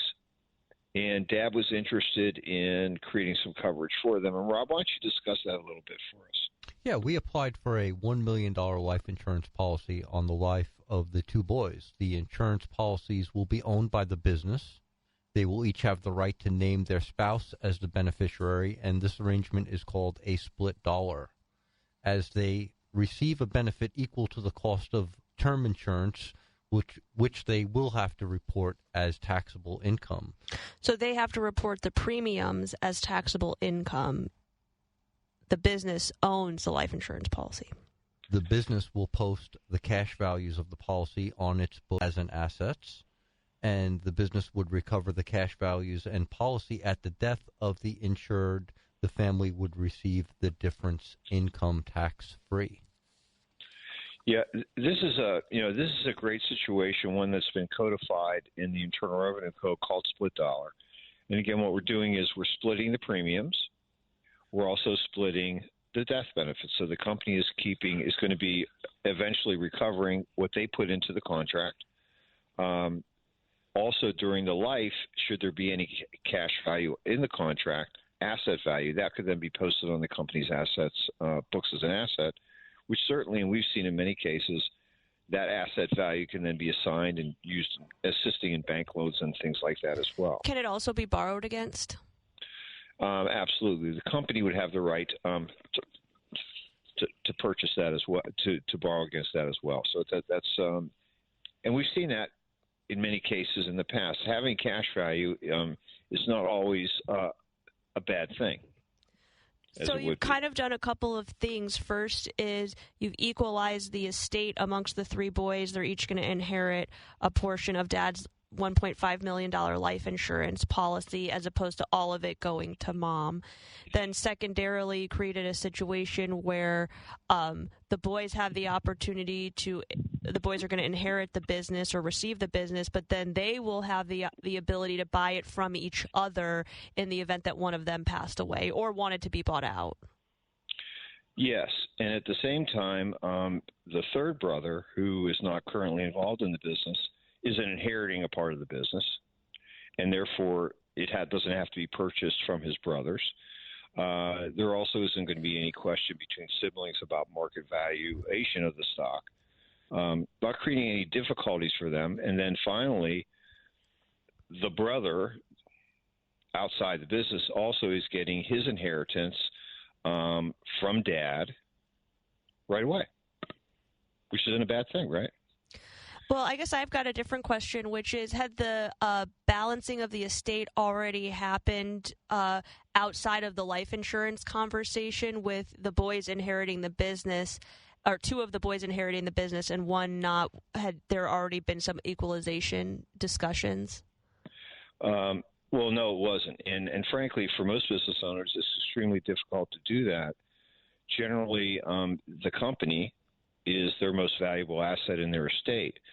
So, when we talk about homes, maybe other investments, IRA accounts, other non-retirement investments, there really wasn't a way to equalize that share to the, we'll call it the non-working brother at that particular moment. So, was there no conversation about potentially using the life insurance to do that? So, like giving the third brother a larger share of the life insurance proceeds? No, and the reason is that we know that virtually all the other assets that they're going to be receiving, other than Dad's and Mom's retirement account, are going to be income tax free. Okay. So having that step up in basis certainly wasn't a bad thing, and then obviously all three of the brothers would participate. Mm-hmm. The really big deal here is giving mom the opportunity to be involved with the business, and she still was going to be obviously as a consultant and probably watching the money for the boys because they're obviously out doing most of the work. But at the same time, putting them in a position where they can begin to make the business decisions and not having to obviously be subject to mom's decisions. So having that clear transition is something that easily was done. Mom would have the money; she would have the freedom to do as she wished, and for them, that turned out to be ultimately a good decision. It seems like a really neat way of tying in some really important things, like the boys being able to buy the business from mom, and then secondarily allowing the boys to buy the business from each other in the event of an untimely death, and then squaring the circle by making sure that the brother that isn't involved in the business at all is made whole. Well, yeah, and one fact that we didn't mention here is that the reason that this really was precipitated is because Dad, unfortunately, has come up with a chronic illness that could shorten his life expectancy. And that being the case, we weren't in a situation where to say, hey, do we test the life insurance that exists to see is it cost effective as it could be, because it was a term policy that unfortunately had been out of its guarantee period. So we were really kind of stuck with that particular contract. So at the same time, it wasn't easy, but I guess the big deal here also is that we know situations change.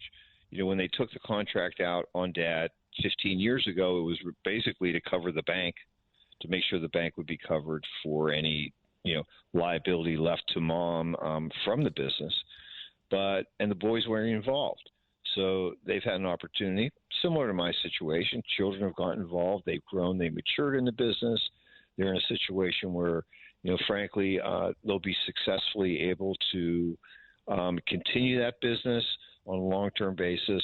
Having mom involved is something that the boys wanted to do. But as life changes, your game plan has to change. And fortunately for them, they had already made the arrangements to have the funding available to make this happen. It just unfortunately wasn't at this point in the right place.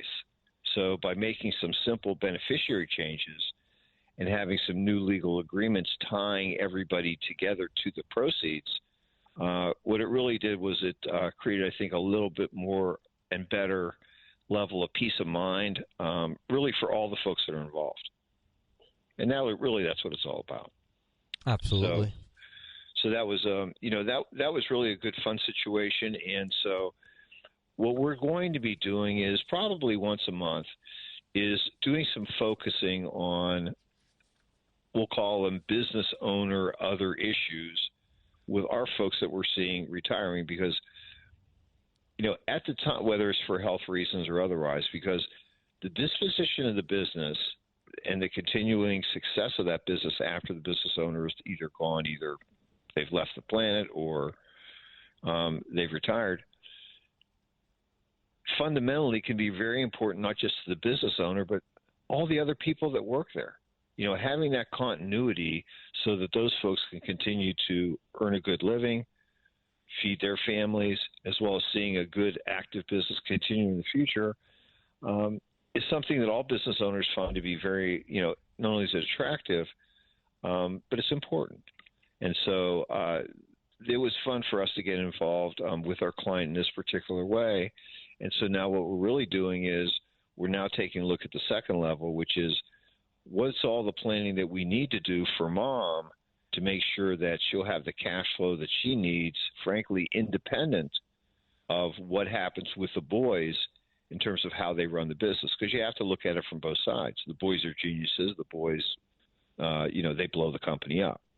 Do we want mom to be dependent on that? So lots of thinking, lots of issues, and frankly, it's fun to be a planner. It's fun to be involved in these conversations. So that was something that we're talking about this week, and we're certainly going to spend more time on other types of these related issues in the future. Absolutely. And we just had a text come through, and our next texter writes, we've had 3 really good years in the stock market. I'm hoping it continues in the new years. What are you guys' thoughts on what 2026 will hold? Dad, you want to start off? Yeah, babe, because I know that you're going to temper my feelings a little bit on this, which I think is good. I'm very excited. I think that having an administration whose focus is on the economy, primary focus on the economy, as well as, if you want to talk about ending wars, ending things that frankly can be disruptive for the economy, only can be seen as really good news. So I'm very confident that with a president that is a business owner, a successful one, someone who also has done this job before and now understands the landscape in dealing with things and what he can do and, frankly, what he needs help doing, could only bode very well for us in the future. There is no question that we've had some very nice runs. We've had a nice run up in the market over the last couple of years. We also have obviously experienced dips in the middle, and that'll continue to do so. But for me, I'm not seeing a recession in the horizon. Seems like we're a long way away from the tariff volatility. We definitely have moved significantly past tariff volatility. I think we're going to see ongoing volatility throughout the rest of this administration because it seems like that's what it comes with. But I also think that we'll probably see some volatility moving into the beginning of the year. Looks like there are some economic things to consider that might temper early returns, but we tend to see softness in the first quarter in a lot of cases. So we're going to be cautiously optimistic. I know I'm going to be cautiously optimistic as we get into the beginning of the year. We've had some great years, and hopefully it continues. And, we've had really great years because there's been real earnings behind these companies. And so, I hear a lot of talk about a bubble, but I don't think we're there yet because I think the underlying valuations are based on real earnings and not fake ones. So, yeah, that's generally my take on where we'll be in 2026. Sounds good. My take is that we should take our last break of this hour. When we get back, we'll be here to answer more of your calls and text. 931-5877 or 84126 on the text line. We'll be right back. This is KTRS St. Louis, the Big 550, and KTRS.com.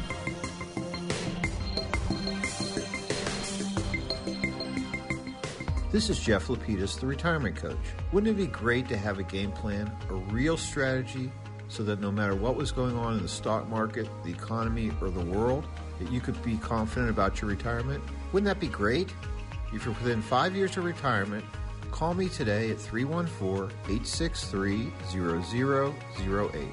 That's 314-863-0008.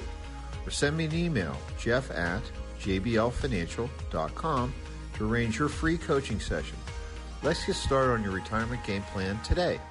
Recently, a good friend of mine was changing the light fixture in their kitchen, and they took the light fixture off the ceiling, and they looked inside the ceiling and said, "What is the phone number to Michael Baldy?" If they would have listened to me, they would have put Michael Baldy's phone number in their phone, because everybody needs a good electrician on speed dial. So here you go. The next time you need an electrician, you need to remember Michael Baldy and Baldy Electric. So the phone number, 314-968-9999. Indoor, outdoor, an old Victorian home, knob and tube wiring, and anything and everything in between. You see, Michael Baldy is a licensed electrician, and he has a team ready to go. Whether it's something for the ceiling in the kitchen, something for the lights for the holidays, whatever it may be, Michael Baldy and Baldy Electric. BaldyElectric.com, 314-968-9999, because everybody needs a good electrician on speed dial. BaldyElectric.com. Ho, ho, ho! Merry Dogtown. Dogtown pizza, that is. Stuff your stockings this year with one of 13 festive flavors. You know 4 meat and sausage, hot chicken and bacon. But do you recall my most favorite flavor of all? Pepperoni, peppercini. So let's all conspire as we eat by the fire. We'll frolic and play the Dogtown way. Make this holiday season a Dogtown wonderland. Happy holidays and Merry Dogtown! Give the gift of savings this holiday season with my friends at Neighbors Credit Union. The toddlers and the teens and those young savers in between will thank you for the gift of savings as they watch their smart savings account earn more with an exclusive 10% APY on the first $1,000. Smart savings accounts are available for savers through the age of 22. Stop by one of the 8 area Neighbors Credit Union locations and open up a smart account, or you can do it online at neighborscu.org. Federally insured, NCUA. Now, back to Straight Talk on Retirement on the Big 550 KTRS. Here are Jeff and Aaron Lapidus. Well, it's 10:44 here on the Big 550 KTRS, Talk Radio St. Louis. We've got about 15 minutes left in the show. Our phone lines are open. We'd love to hear from you. 314-931-5877 or 84126 from the text line. Why don't we get into our next topic? We'll talk a little bit about Joe and Sally. Yes, please. Joe and Sally, 64, work from home in West County. After listening to the show for some time, they decided it was time for a visit and a coaching session. They told us they both still enjoy working, but are wondering, can we retire comfortably? And more importantly, can we stay retired? So we said, let's take a look at those numbers, see if it's going to work. So we asked Joe and Sally to let us know how much are they spending after tax. So when you receive your paychecks, are you spending all of it? And a little bit about where that money's going. So they're spending $9,000 a month, and that includes their current mortgage on their home. We're going to increase that for taxes by 20%, which means that $9,000 a month is really $10,800 a month in income need. Let's talk a little bit about their sources of savings. They've got $140,000 in savings. They have $2.8 million in his 401k. Her TSP has $460,000 in it, bringing the total sources to $3.42 million. That's great. And so we know they're both 64 years old, so they're a few years away from their normal retirement age. But at normal retirement age combined, they're both 64 years old, so they'll be turning 67 the same year. Their Social Security benefits are going to combine to $6,000 a month, which is fabulous. So they're short about $4,800 a month. Which means that if we needed to reproduce $4,800 a month, that's about $58,000 a year at a 4% rate of withdrawal, because we want to live off the interest and the earnings of our capital. We don't want to deplete the principal. That means that we're going to need about $1.4 million in order to do that on a consistent basis. So at $1.4 million versus $3.4 million of assets, not only are they rock stars at 67, but why don't we find out if they're rock stars right now? Because like I said, we're still a few years off from potentially electing their normal retirement age Social Security benefits. Well, I was going to say, we know that if they wait until 67 to elect Social Security, they're going to need to withdraw the full $10,800 per month, since neither have pensions, for that 36-month period. They also are going to be needing health insurance, and we've estimated that to run approximately $1,500 a month for 1 year until they're able to elect into Medicare. So when we add all those together, the milk money of $1.4 million, which is really, again, the capital needed to support the income stream, net of the Social Security, the pre-Social Security income replacement, approximately $388,000, and their health care premiums of $18,000, the total capital they would need today is approximately $1.836 million. Well, again, again, they have 3.4, so you know what we like to say, woohoo! Yeah, They're they definitely rock stars. They have almost double what they need. They certainly do, and they are, that really what that does is that puts them in a position where they really have a lot of choices, and choices are good. So if they want to get started with us today, what would be the process? You would arrange for a second coaching session. At that visit, we would review our recommendations for their non-retirement account and be prepared to open a new account with us to accept their $140,000 in non-vault savings. Right, because since it's Joe and Sally, right? They have decided that they're not going to quite retire yet. They just wanted to know if retirement was going to be comfortable in their future. We don't want to touch the 401k or the TSP account until they're both respectively ready to retire. We want them to stay in the lowest cost environment, continuing to make those contributions and having their employers continue to make those contributions. But what we did do was we agreed to review their retirement plan account choices and give them some what we like to call education on how to synergize the accounts that they are holding with their employers versus the accounts that we're going to assist them with management. Yes, and we also agreed to recommend to them a local estate planning attorney so they could update their legal documents to better reflect what their current situation is. And it's not unusual that I would say 20-25% of our clients either have out-of-date documents from other states, or also situations where they don't have any documents at all. We're going to do that, and then what we've also agreed to is advise them on a strategy how to deal with long-term care expenses as a part of the analysis. But the big part also is that what's going to happen in a year? They're going to be eligible for Medicare, right? That's right. So that means if they decide that they don't want to spend $1,500 a month on health insurance, they might not be retiring this upcoming year. They might wait till they've each respectively made it to 65 years old, and that might be the first decision point. We've gotten to 65. Are we ready to retire now? Or maybe one of us might be ready to retire, and we're going to stagger their retirement, which means our game plan will have to shift a little bit. Yeah, and the other, I guess, important thing I'd like to point out here is, and again, this is just the way that Aaron and Rob and I do business.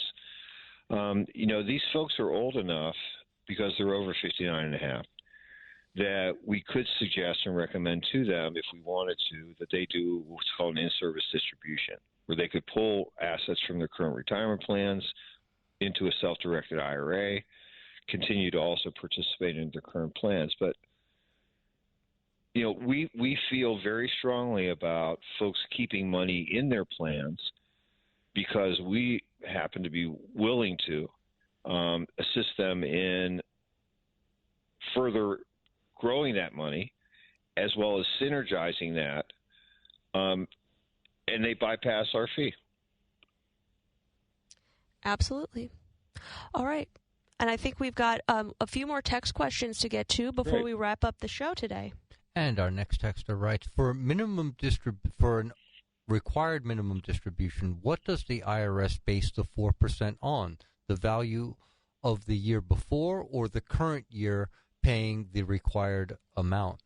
So the IRS is going to use the December 31st account value of the previous year to determine the following year's requirement. So very simply, on December 31st of 2025, the IRS is going to apply the percentage based on your age to that number, and that will be what you are required to take in the following year, which in this case will be 2026. They will do it all over again on December 31st of 2026 for what 2027 will look like. So your number is going to fluctuate in two ways. Most likely your account value is not going to be identical December 31st to December 31st. And then secondly, as your age increases, that percentage that you must take will slightly increase. We talked a little bit about it last week. It sounds like between 73 and 85, it accelerates relatively slowly. But once you get up into your mid-80s, that percentage starts to increase more rapidly. Yeah, my dad's almost 90. He's paying 8% or so. A little bit over. Yep. All right. And our next texter writes, my RMD from my IRA is $25,000 per year. I don't need the money to live on. It just basically piles up in my checking account where I get practically no interest. Is there an alternative to this? Oh, yes. Oh, go ahead, Jeff. Yeah, it's called Don't Be Lazy, right? We know that that's generous. Being nice to the callers as usual. Well, that's okay. I mean, look, there are many high interest, safe options that are out there in terms of money market accounts if you want to keep the money liquid. Right, because they're FDIC insured. Yes. At the same time, I'm sure that you could use this money and plan a little bit better for it. If you own a home, you know that you're going to own real estate. You're going to owe real estate taxes at the end of the year, unless you currently are escrowing them monthly if you have payments. There are typically projects that folks are involved with during the year, either helping themselves or helping others, where cash flow is required. So if you know the money's coming, and you have purposes and reasons to use it in other, you have reasons to use money in your life, you can certainly plan that cash flow from a timing point of view to cover some of those things that you might currently be saving money for, or alternatively, get that money invested somewhere else. I mean, I would suggest that we don't know a whole lot about this we don't really know anything about this caller, but let's just assume for a moment this caller was married. And was fortunate enough to have children. Well, it isn't unreasonable that we might suggest to this caller, hey, you don't need the money, but at the same time, instead of letting it sit there not earning any interest, maybe you might consider investing it for the future for your beneficiaries. Let's get involved in growth-oriented investments that, since you've already paid the taxes on, when they inherit them, they'll inherit them income tax-free because of the step-up. Those assets step up to the fair market value on the date of your death. So if not planning for yourself, maybe you can certainly plan for others. Yeah, there's plenty of alternatives. Getting it involved in a money market account where you still have access to it, it's not at risk. Or if you just, like you were saying, getting it reinvested, you probably liked what you owned inside your retirement account. There's nothing wrong with having an after-tax component to get reinvested. So these are certainly viable alternatives to allowing the money just to pile up in your checking account. Absolutely. And our next texter writes, what documents do you request to have on an initial coaching session? So we will send you a financial questionnaire that just asks some pedigree information about yourself, your family, your beneficiaries, your current lifestyle. So how much are you making? How much are you spending? What types of insurance do you already have in place? Do you have homeowners? Do you have liability coverage? Do you have life insurance already? Then we'll also provide a list of documents that we like to see. We don't ask that you produce anything that you don't already have. Or if there's something on the list, or there's something that isn't on the list that you'd like us to take a look at, we're always happy to look at other pieces of your financial life. So, for example, many of the documents on our list are your retirement accounts. So are those 401ks, 403bs, 457 plans, TSP accounts, pension information, IRA accounts, after-tax accounts, annuities, if you happen to have any of those. Essentially, we want to take a look at all of the pieces that make up your financial life and see if we can help you put that puzzle together, or take a look at the puzzle you've already put in place and see if we can fill in any gaps for you, or just help improve that picture over time, or help it change over time as your needs change, because for many of the people that we work with, they are approaching retirement, haven't yet retired. So taking a look at what you've created and how we create that new picture for you in retirement is important. That's why we ask for as much information on the front end as possible, so that way we can build the most comprehensive plan for you. And we like to do that right in front of you. Or as I like to say, more is more. The more you bring us, the better the coaching session will go, in the sense that it will be more thorough and we can really get granular on your unique situation, because every situation is unique.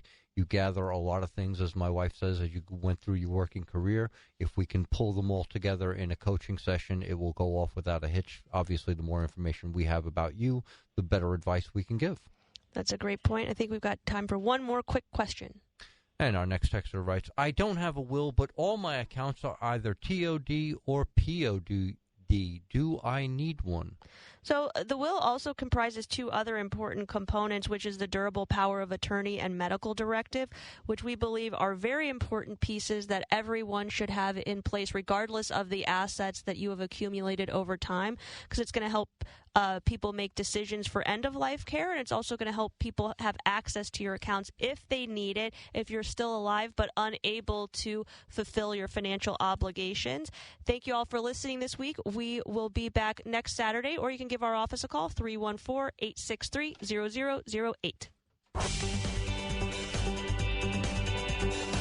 The opinions voiced in this show are for general information only and are not intended to provide specific advice or recommendations for any individual. To determine which investments may be appropriate for you, consult with your attorney, accountant, and financial advisor or tax advisor prior to investing. Securities offered through LPL Financial, member FINRA SIPC. Investment advice offered through Private Advisor Group, a registered investment advisor. Private Advisor Group and JBL Financial Services, Inc. are separate entities from LPL Financial. Be listening next week at 9 for more Straight Talk on Retirement with your retirement coaches, Jeff and Aaron Lapidus, on the Big 550 KTRS.